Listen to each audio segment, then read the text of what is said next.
Sous la présidence du chef de l'État, M. Patrice Talon, le Conseil des ministres s'est réuni ce mercredi 3 septembre 2025. À l'issue de la séance, les décisions que voici ont été actées. S'agissant des mesures normatives, en point 1, interdiction des constructions en matériaux précaires dans la zone de la route des pêches.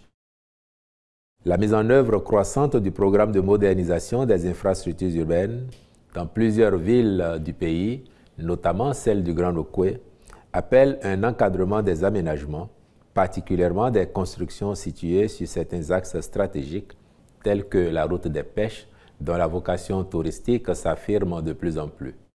Afin de préserver cet atout, dans le contexte où cette zone bénéficie actuellement d'importants investissements de diverses natures, il conviendrait d'y interdire l'édification de constructions en matériaux précaires. Le présent décret est donc pris à cette fin. Aussi, les propriétaires, présumés propriétaires et détenteurs de parcelles abritant de telles constructions sont-ils invités à procéder à leur démantèlement au plus tard le 31 décembre 2025. À cet effet, pour ceux d'entre eux ne justifiant pas de la capacité de recouvrer leur logement du fait de cette démolition, il a été décidé qu'un appui soit apporté à leur réinstallation. En point 2, réglementation dans l'agglomération du Grand Okoué de la circulation des véhicules lourds de transport. La circulation des véhicules de transport poids lourds ou gros porteurs constitue une source de désagrément pour le voisinage immédiat à cause de nuisances sonores, de pollution atmosphérique due à l'état défectueux de ceux-ci, de perturbation de la mobilité des usagers de la route avec des risques d'accidents parfois graves, etc. À cela s'ajoutent les stationnements anarchiques, la destruction des feux tricolores et d'autres équipements de sécurité routière, la dégradation en situation de panne de la chaussée occasionnée par des écoulements de fluides et lubrifiants. En raison de ce que la réparation et la réhabilitation des routes dégradées nécessitent d'importantes ressources financières et tenant compte du programme de modernisation des infrastructures urbaines qui se développe dans les villes du Grand Okoué, il devient impératif de mettre en place un système d'exploitation et de gestion efficace des systèmes de transport routier afin d'assurer la durabilité et la rentabilité du réseau. C'est pourquoi le présent décret réglemente dans cette agglomération la circulation des véhicules lourds de transport de marchandises. Dès son adoption, il sera accordé aux acteurs concernés un moratoire de 3 mois pour s'y conformer afin qu'à compter du 1er janvier 2026, ces dispositions entrent effectivement en vigueur. Au titre des mesures normatives, ont été par ailleurs adoptés les décrets portant approbation des statuts modifiés de la Société des aéroports du Bénin, mise en place de cadres de concertation et de facilitation de l'exécution des projets et programmes nationaux dans les communes, attribution, composition, organisation et fonctionnement de la Commission nationale permanente chargée du suivi de la chefferie traditionnelle et nomination de ses membres. S'agissant des communications, en point 1, travaux de construction d'un stade départemental de type omnisport à Parakou. Le projet à réaliser intègre entre autres le terrain de football principal en gazon synthétique de qualité FIFA Quality Pro et la piste d'athlétisme, les terrains de handball, de basketball, de volleyball et de tennis avec un revêtement composite souple sol sportif, de même que les tribunes, le local technique, la plateforme caméra, le château d'eau et le forage. Le Conseil a autorisé la contractualisation avec des entreprises qualifiées en vue de l'exécution des travaux, à charge pour les ministres concernés de veiller au respect scrupuleux des prescriptions de leur cahier des charges.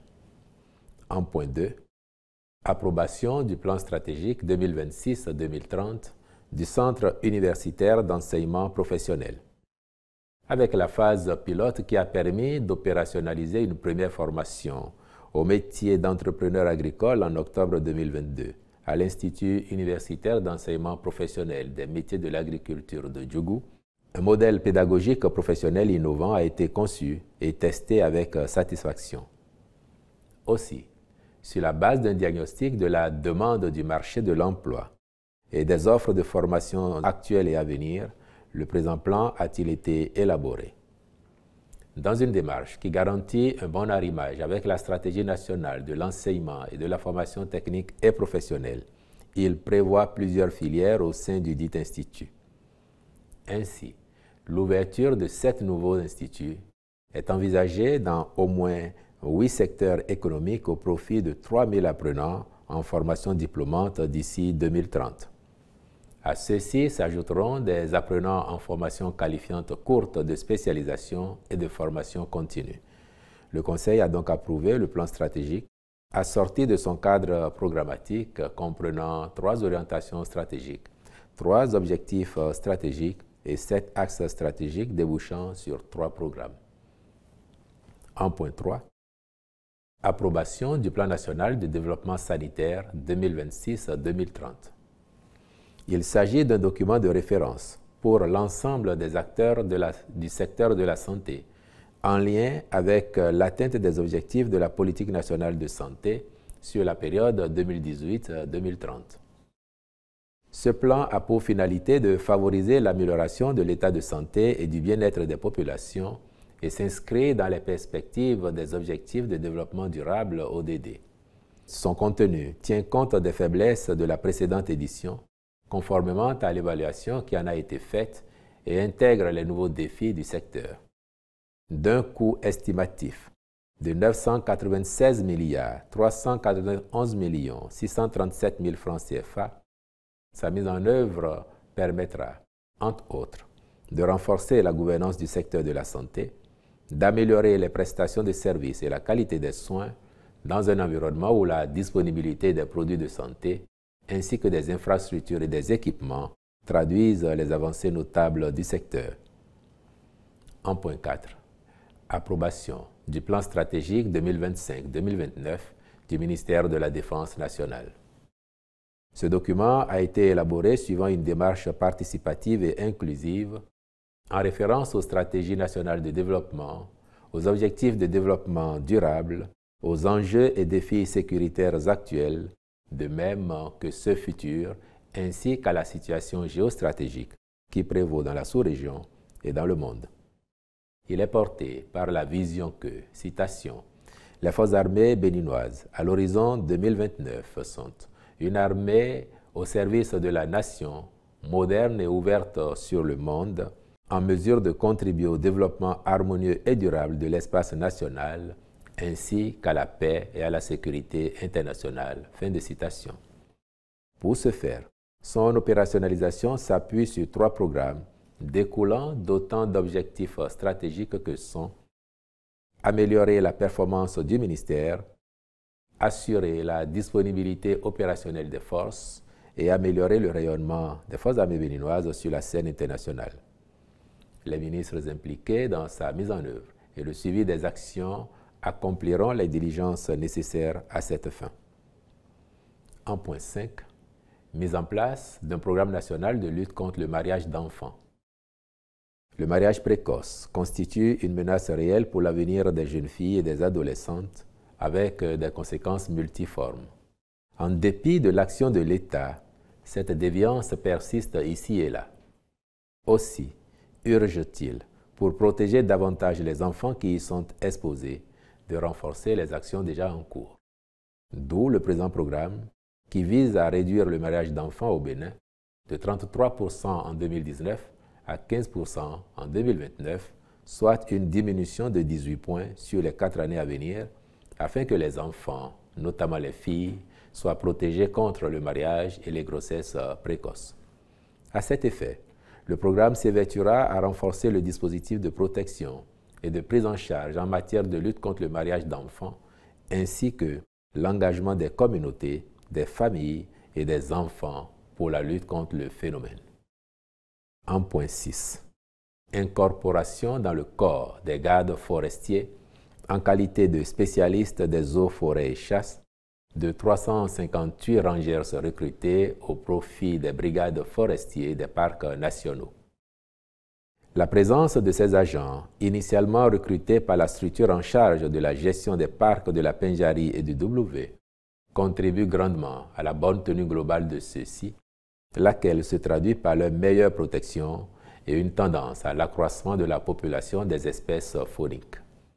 Au terme de la loi numéro 2020-18 du 3 juillet 2020 portant statut spécial des fonctionnaires des eaux-forêts et chasses, il est prévu au niveau des corps le recrutement des spécialistes dont les rangers.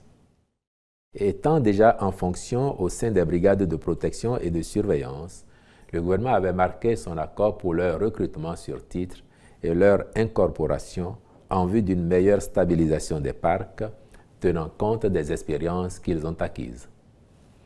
En point 7, organisation d'un test de sélection pour renforcer la base de compétences des aspirants au métier d'enseignant AME du primaire. Sur la base des besoins exprimés par le ministère des Enseignements maternels et primaires au titre de l'année scolaire 2025-2026, le déploiement de 2319 AME sera nécessaire pour maintenir la norme d'un enseignant par classe et favoriser un bon déroulement des activités académiques. Or, la base dédiée ne dispose plus d'un nombre suffisant pour couvrir ses besoins. D'où la décision d'organiser le présent test pour lequel les candidats devront être titulaires, soit du certificat élémentaire d'aptitude pédagogique option enseignement primaire ou du baccalauréat.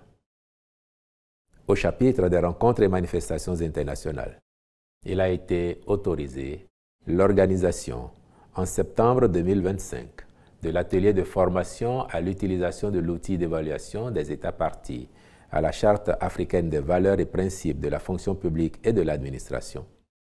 Du 22 au 26 septembre 2025, de la Semaine nationale de la microfinance, de la 16e conférence des ministres en charge de l'emploi et de la formation professionnelle de l'espace UEMOA, le 26 septembre 2025, et la participation du Bénin au Salon de la production agricole Carrefour européen au Parc Expo de Rennes en France du 16 au 18 septembre 2025, à la conférence mondiale de l'UNESCO sur les politiques culturelles et le développement durable Mondiaculte 2025 du 29 septembre au 1er octobre 2025 à Barcelone en Espagne, aux réunions statutaires et autres rencontres à l'extérieur du ministère des Enseignements maternels et primaires au titre de l'année 2025.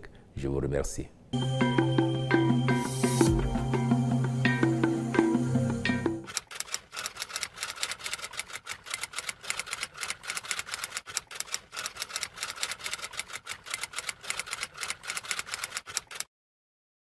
La rentrée gouvernementale s'est déroulée sous le signe de la sérénité et de l'exhortation du chef de l'État à l'ensemble de l'équipe à faire en sorte que sur les 9 mois qui nous séparent de la fin de ce mandat, le dernier pour le président Patrice Talon, que la même disponibilité qui a été observée depuis 9 ans en général pour tous ceux qui sont passés dans l'équipe gouvernementale, que cette même disponibilité soit de mise à l'égard des projets et programmes mis en œuvre dans le cadre du programme d'action du gouvernement.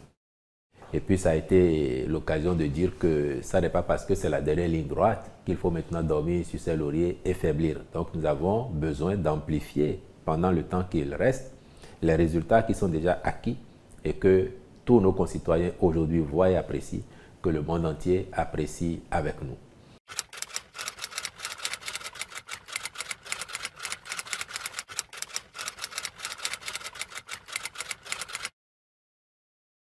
D'abord, pour le gouvernement, ça a été de la gratitude pour les partis politiques de constater que grâce au travail réalisé depuis 9 ans par le gouvernement, mais surtout par l'ensemble du peuple béninois, une transformation notable de notre pays s'observe et qui a, à côté du chef de l'État, les acteurs clés que sont les membres du gouvernement, les responsables à divers niveaux, au plan administratif, au plan politique, qui contribuent à cela.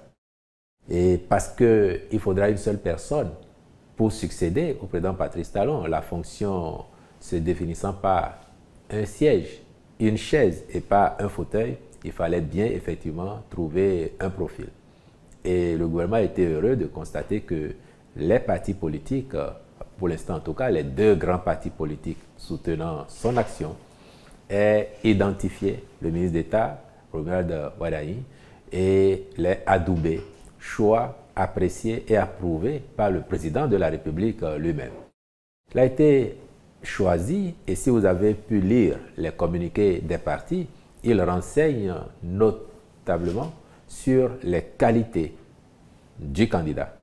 Le parcours qui aura été le sien depuis un peu plus de 9 ans aux côtés du chef de l'État et avec l'ensemble du gouvernement fait de lui quelqu'un qui est assez avisé de la politique qui se mène aujourd'hui, de la vision aussi, et le gouvernement a l'assurance que cette personne provenant de ses rangs, pour les responsabilités qui sont les siennes jusqu'ici, a effectivement les atouts pour prendre la succession du président Patrice Talon et amplifier encore plus sur les années à venir les résultats flamboyants qui s'observent déjà afin que, à l'atterrissage, comme dit le président Patrice Talon lui-même, génération après génération, nous fassions des prouesses plus grandes. Et c'est ça le mot qu'il a justement adressé au gouvernement en rendant compte à l'équipe du choix des partis politiques, de sa propre approbation après ce choix. Il a fait ce mot au gouvernement et dit son espoir que si nous réussissons à faire élire M. Wardani comme président de la République, successeur du président Patrice Talon, nous mettrons tous en devoir de faire en sorte que le bilan de son action et de l'équipe qui l'accompagnera soit supérieur au bilan du président Patrice Talon et qu'après lui, effectivement, ceux qui arriveraient se mettent également en devoir d'aller au-delà de ce qui aura été fait en mieux. Et c'est ainsi que notre pays progresse et que les conditions de vie générales seront améliorées pour les citoyennes et les citoyens où qu'ils se trouvent sur le territoire national et qu'en définitive, la fierté d'être béninois soit quelque chose de partagé unanimement, que le rêve béninois ait définitivement pris corps afin que béninoises et béninois, nous sachions que un seul pays est grand au monde, c'est le nôtre. Un seul endroit au monde est le plus beau, c'est le Bénin, et qu'il fera bon vivre au Bénin aujourd'hui et demain pour ceux qui y vivent et pour ceux qui y vivront.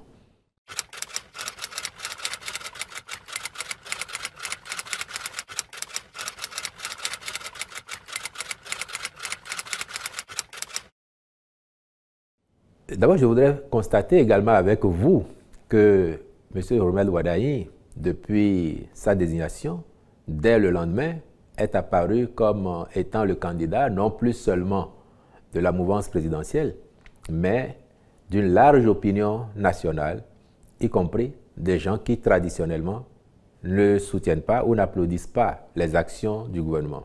J'ai noté des personnalités éminentes comme le président Nicéphore Soglo, le président Batoko, qui ont adoubé cette candidature. Le patriarche Hubert da Silva. J'ai noté également des voix traditionnellement hostiles au gouvernement sur les réseaux sociaux parce que appartenant à l'opposition qui ont dit leur adhésion à cette candidature et leur disponibilité à travailler demain avec les équipes autour afin de faire gagner non seulement le candidat, mais surtout le Bénin. Et puis, nous ne sommes pas de ceux qui diraient qu'en face, il n'y a rien. Je pense, et c'est l'opinion du gouvernement, qu'il y a probablement de bons profils dans l'opposition. Mais nous avons également la certitude qu'il sera difficile à cette opposition de trouver un profil meilleur à celui de notre candidat. Et donc, relativement à cela, si l'opposition demeure dans son ensemble, d'ailleurs, vous avez également enregistré l'adhésion et le soutien franc du député, notre grand frère, Léon Basile Akossi, membre éminent du parti Les Démocrates. Donc si demain, à sa suite, d'autres acteurs de l'opposition, le président Boni Yayi lui-même, parce que convaincu de la qualité du candidat de la mouvance présidentielle, décide de la rallier, ce serait tout bénef pour le pays dans son ensemble. Et mieux qu'une promesse, ce sera désormais davantage de certitude, de victoire, mais surtout d'amplification des résultats de la gouvernance parce que quand nous réussirons à faire l'économie des querelles politiciennes qui parfois n'ont pour autre objectif que de retarder la mise en œuvre de l'action, si nous réussissons à faire ça, à faire l'économie de ces querelles, et que toutes les forces politiques du moment, quelle que soit leur obédience, disent « Ah non, franchement, les forces qui soutiennent le pouvoir, le président Talon, ils ont réussi à trouver un candidat multicompatible qui fédère en fait les aspirations de tous les camps. Nous nous mettrons ensemble pour le faire élire. Je pense que le Bénin donnerait encore une très belle leçon au monde entier. Et comme aurait dit le président Zissou, nous étonnerons le monde. Donc, cela n'est pas à exclure. Nous n'y travaillons pas particulièrement, mais si demain ça advient, je pense que tout le pays en serait ravi.